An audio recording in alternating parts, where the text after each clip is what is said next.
Everyone, I have an announcement, and this video is probably definitive proof that we are living in the worst timeline imaginable. A timeline where decisions that are made that are so catastrophically bad, they will send ripples across the generations, making people think, why the hell would you do that, you brainlet? And of course, I'm talking about another major blunder of the highest level, that being Hollywood. And the blunder today is the cancellation of the brand new Batgirl film. A film that, I might add, was entirely finished in post-production and essentially just all it needed was a release date. But no, the execs have canned it, saying it doesn't fit the DC brand. So this film originally had $70 million put into it, which, you know, considering most big budget films, isn't actually an insane amount. But then it ballooned to 90 million, only for the execs to go, no, I don't think I will, and can the entire thing. And the worst thing is, all the effort that's been put into this film has essentially gone to waste. All the actors, they'll never get any credit. And you'll probably see the entire film re-uploaded on 123movies.com with someone's iPhone recording it. Now, you're probably wondering, why would I even care about a film called Batgirl? I mean, if anything, it sounds like Miss Marvel, a show that was actually so terrible, they're now doing She-Hulk, and She-Hulk has a cameo every 7 seconds to make people go, oh my god, it's the guy from Doctor Strange. I have to see this now. We do things by the book. The book of Ashanti? No, the book of American laws. Now, the real reason why I was hyped for Batgirl wasn't anything to do with Batgirl herself, but instead the supporting cast. Like, for example, Commissioner Gordon, Batman's best friend. He was going to be played by J.K. Simmons. Now, if you don't know who J.K. Simmons was, legendary actor. He threw drums at some kids in Whiplash. That was unscripted. Very good scene.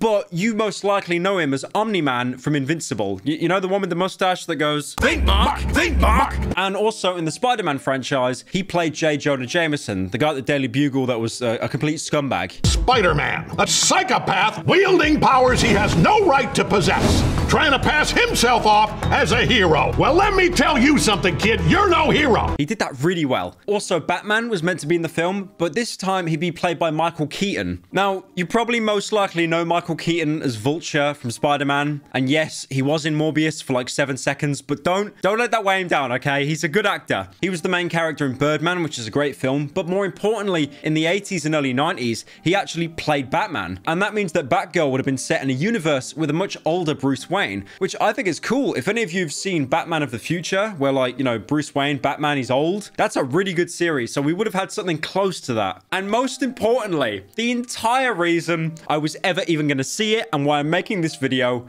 you had the main villain, Firefly, played by Brendan Fraser. And one thing I love, if you look up the design of Firefly in the comics, he's in this like skin-tight suit, you know, he's got all this tech on him, but then their rendition of it in the film, he just looks like a butcher. He's got these like huge leather overalls, this like makeshift gas mask. The design for it is amazing, and I think it perfectly fits Brendan Fraser. Now, if you don't know who Brendan Fraser is, he was very big in the late 90s and early 2000s. He had a breakout role as the main guy in George of the Jungle, but more importantly, he was in the Mummy films. The Mummy being that same franchise that Tom Cruise appeared in for one film, and that film actually did so bad that it killed the entire dark universe they were trying to create around it. Technically, it bombed because they didn't have Brendan Fraser. If they had him back, it would have been a good film. The thing is with Brendan, I've always rooted for him as the little guy. You know, he appeared in the Mummy films, did amazingly well, but then he kind of dipped from filmmaking entirely. Apparently, this came from burnout of him appearing in so many films so frequently. He would have had knee injuries, back replacements.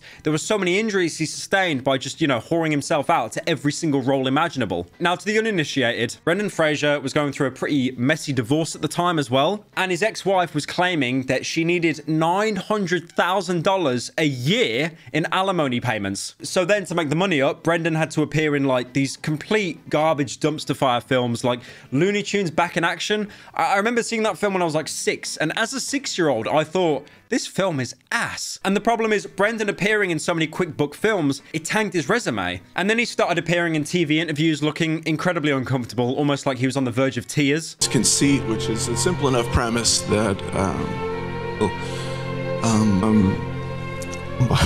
action together, more of a journey towards his redemption. He's clearly feeling a little bit guilty about, which is an understatement, the threw himself literally before the court and declared himself guilty. Like, I'm pretty sure you've all saw this meme of him, like, with the hairline that's been photoshopped, and it's a pretty funny image, but now you know the backstory. It's just kind of miserable. I even read online as well, and apparently there was a claim that he turned away from Hollywood in 2003 because one of the higher-up execs was, like, grabbing his ass or something, and it made him so uncomfortable, he essentially became a recluse. But thankfully, your boy Brendan, he made a comeback. I'm so happy, man. The fact that he's getting all these major roles now, I mean, some of the more recent work he's been in was Doom Patrol as a Robot Man, I think. But yeah, just seeing him back in action in these roles and his character, you can't, it's like Leonardo DiCaprio. Do you remember that in, like, you know, early 2010s when everyone wanted him to get an Oscar and then he finally got it? We need Brendan to get an Oscar. There's even a clip I found online of him being told by some interviewer, you know, you've got the entire internet backing you. And the guy just tears up like he doesn't know how to react. It's so wholesome. You got this. You've got this. Got it. Just know that the internet is so behind you. We're so supportive. There are so many people out there who love you, and we're rooting for you, and we can't wait to see what you do next.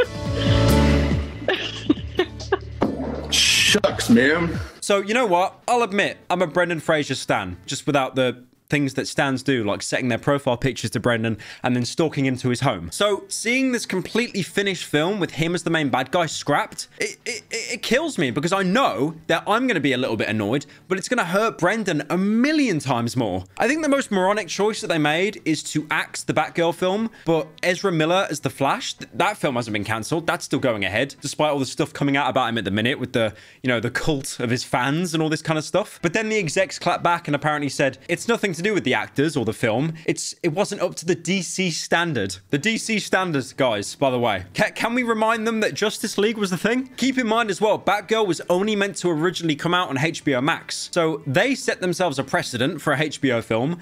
And then they went, no, we want it in cinemas. Wait, it's not good enough for cinemas. Scrap the whole thing. They said, we're not going to release any film before it's ready, and we're not going to release a film to make a quarter. The focus is going to be how we make each of these films, in general, as good as possible. So they've essentially moved the goalpost themselves, and then complained at the executive meeting why they moved the goalpost themselves. Overall, though, guys, thoughts and prayers to Brendan Fraser. He probably needs it right now. I would have killed to see him as a bad guy, as Firefly with that whole get-up and stuff. I'm so disappointed. And we're still going to get the Flash film as well, man. Like, no one wants to see that.